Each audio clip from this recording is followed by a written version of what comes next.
Chapter 21.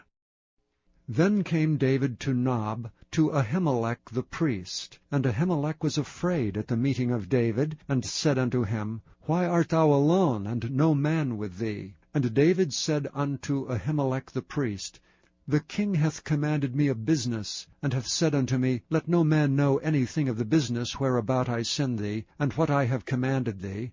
And I have appointed my servants to such and such a place. Now therefore, what is under thine hand? Give me 5 loaves of bread in mine hand, and what there is present. And the priest answered David and said, There is no common bread under mine hand, but there is hallowed bread, if the young men have kept themselves at least from women. And David answered the priest and said unto him, Of a truth women have been kept from us about these 3 days, since I came out, and the vessels of the young men are holy, and the bread is in a manner common, yea, though it were sanctified this day in the vessel. So the priest gave him hallowed bread, for there was no bread there but the showbread, but was taken from before the Lord, to put hot bread in the day when it was taken away. Now a certain man of the servants of Saul was there that day, detained before the Lord, and his name was Doeg an Edomite, the chiefest of the herdsmen that belonged to Saul. And David said unto Ahimelech, And is there not here under thine hand spear or sword? For I have neither brought my sword nor my weapons with me, because the king's business required haste.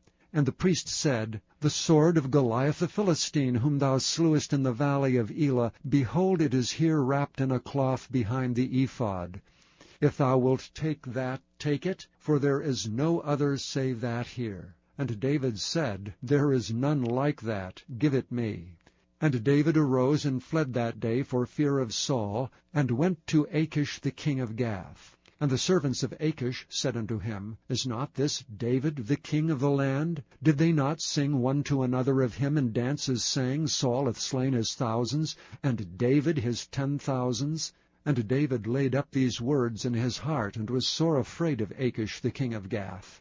And he changed his behavior before them, and feigned himself mad in their hands, and scrabbled on the doors of the gate, and let his spittle fall down upon his beard.